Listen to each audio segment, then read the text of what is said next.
হয় আজি ছয় জনগোষ্ঠী জনগোষ্ঠীকৰণ বিষয় সন্দৰ্ভত অসম চৰকাৰৰ মন্ত্ৰীগোটৰ সৈতে জনজাতি সংগঠনসমূহৰ সমন্বয়ৰক্ষী সমিতি অসমৰ বৈঠক অনুষ্ঠিত হয়। আজিৰ বৈঠকত মন্ত্ৰীগোটৰ অধ্যক্ষ শিক্ষামন্ত্ৰী ডক্টৰ ৰমেশ পেগু ডাঙৰীয়া আৰু এডিশ্যনেল চিফ ছেক্ৰেটাৰী সুইটি চামচন আছিল। আৰু বিশেষ কাৰণত ইয়াতে কেশৱ মহন্ত থাকিব নোৱাৰিলে CM প্ৰগ্ৰেম উলিয়াব আৰু পূজন হাজৰিকা দিল্লীত কিবা কামত থকাৰ কাৰণে সভাত থাকিব নোৱাৰিলে। তো অধ্যক্ষ ডাঙৰীয়াৰ সৈতে আমি আলোচনাত মিলিত হ'লোঁ আৰু আলোচনা দীঘলীয়া সময় চলিল, প্ৰায় 2 ঘণ্টা সময়। এই আলোচনাৰ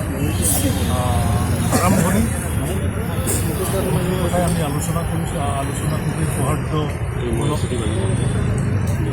আৰু আমি কিছু সময়ো লৈছোঁ, কাৰণ এই যিহেতু বিষয়টো স্পৰ্শকাতৰ আৰু বিষয়টো বিশেষকৈ মন্ত্ৰীগোটৰ যিটো প্ৰতিবেদন, এই প্ৰতিবেদনটোৰ বিষয়ত অধ্যক্ষ ডাঙৰীয়াই বহুখিনি কথা আজি বৰ্ণনা কৰিলে। এই বৰ্ণনাৰ সময়ত আমিও কিছু কথা বুজি উঠিছোঁ যে অসমৰ 6 জনগোষ্ঠীক জনজাতি কৰিবলৈ যাওঁতে সকলোবোৰ খুঁটিনাটি চাবলগীয়া হৈছিল, যাতে বৰ্তমানৰ স্বীকৃত জনজাতিসকলৰ কোনো ধৰণৰ ক্ষয়ক্ষতি নহয়,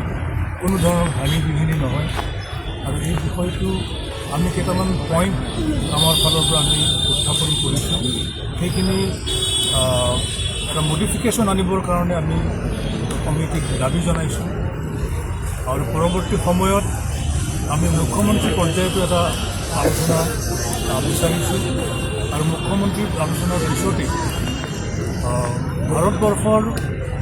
গৃহমন্ত্ৰী অমিত শ্বাহ ডাঙৰীয়াৰ উপস্থিতিত অসম চৰকাৰ আৰু CC2ৰ মাজত এটা দ্বিপাক্ষিক বৈঠক আমি আশা কৰিছোঁ। কেইটামান পইণ্টৰ কথা কৈছে, তেওঁলোকৰ সন্মুখত দাঙি ধৰা বুলি কৈছে, সেই পইণ্টকেইটা কি? আমি কেইটামান পইণ্ট ৰেজ কৰিছোঁ, যেনে 6 জনগোষ্ঠীক STV হিচাপে কেইটামান জনগোষ্ঠীক ৰিকমেণ্ড কৰিছোঁ। আৰু এইটো সৰ্বভাৰতীয় পৰ্যায়ত বৰ্তমানৰ ট্ৰাইবেলসকল তাত ক্ষতিগ্ৰস্ত হয়, কাৰণ অল ইণ্ডিয়া লেভেলৰ যিবিলাক এডমিশ্যন, চাকৰি বাকৰি, বিভিন্ন পাঠ্যক্ৰমৰ নামভৰ্তিকে আদি কৰি বহু ক্ষেত্ৰত তাৰমানে কেন্দ্ৰীয় পৰ্যায়ত UPSCয়ে কণ্ডাক্ট কৰা প্ৰতিযোগিতামূলক যিবোৰ কোৰ্চ, মানে প্ৰতিযোগিতামূলক যিবিলাক এক্সামিনেশ্যন, সেই এক্সামিনেশ্যনত ক্ষতিগ্ৰস্ত হ'ব। কাৰণ চেণ্ট্ৰেল লেভেলত এটাই মাত্ৰ পুল, ST পুল এটাই, চেণ্ট্ৰেল ট্ৰাইব এটাই হয়, তাত ডিফাৰেঞ্চিয়েশ্যন নাই,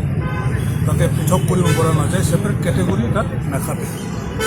আৰু অসমৰ ক্ষেত্ৰতো সেইটো একেই অৱস্থা। আমি ইয়াতহে STP আৰু ST হিল, কিন্তু সৰ্বভাৰতীয় পৰ্যায়ত আমি STয়ে হয়।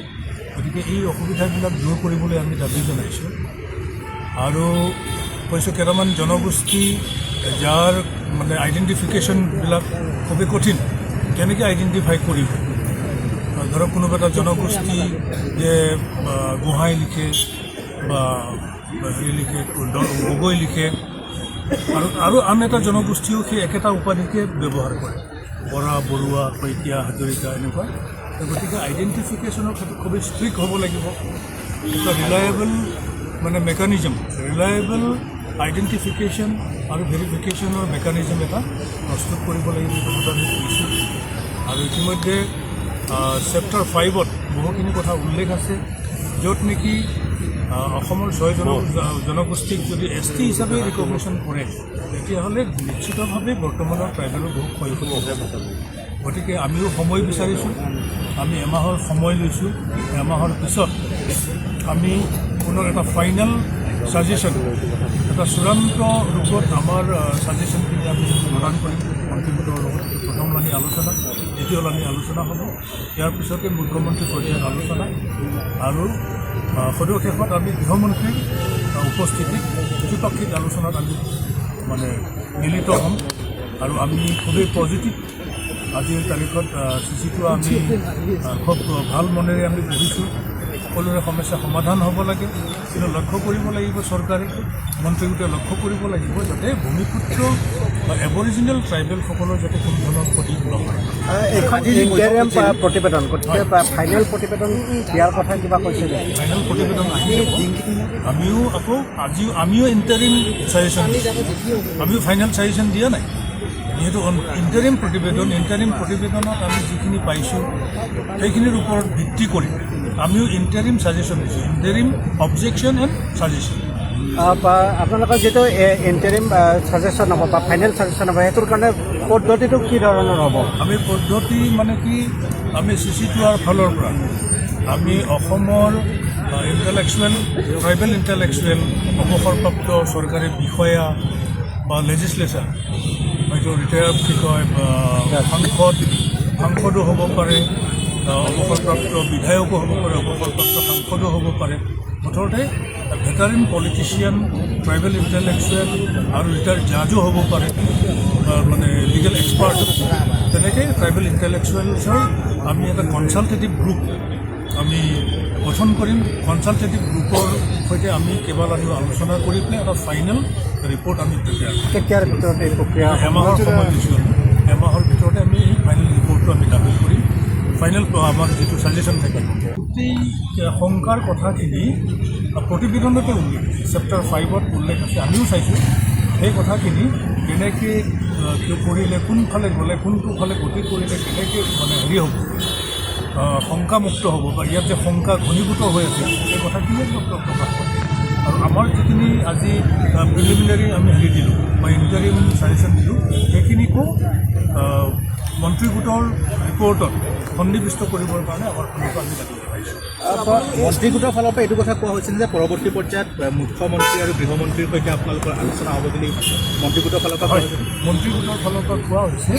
যে মন্ত্ৰীগোটৰ লগত আলোচনা আমি যদি মীমাংসাৰ ফালে আমি যাব নোৱাৰোঁ তেতিয়াহ'লে মুখ্যমন্ত্ৰীৰ লগত আমাৰ আলোচনাটো হ'ব আৰু পৰৱৰ্তী সময়ত গৃহমন্ত্ৰীৰ উপস্থিতিত এটা দ্বিপাক্ষিক বৈঠক হ'ব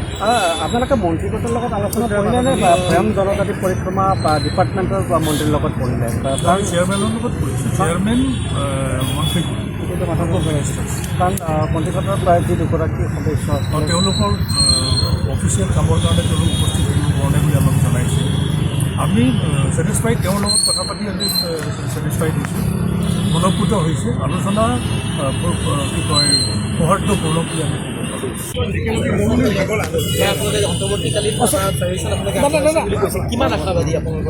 নাই স্পষ্ট কথাটো এনেকুৱা যে আমাৰ CC2R সমন্বয়ৰক্ষী আমাৰ আদিত্য খাটলাৰী ডাঙৰীয়াই অলৰেডি প্ৰকাশ কৰিলে যে যোৱা 29 তাৰিখে বিধানসভাত পূৰ্ব মিনিষ্টাৰে যি প্ৰতিবেদন দাখিল কৰিলে এই প্ৰতিবেদনৰ ওপৰত CC2R 26টাকে সংগঠনে আমি একেলগে মানে খুব এক্সটেনচিভলি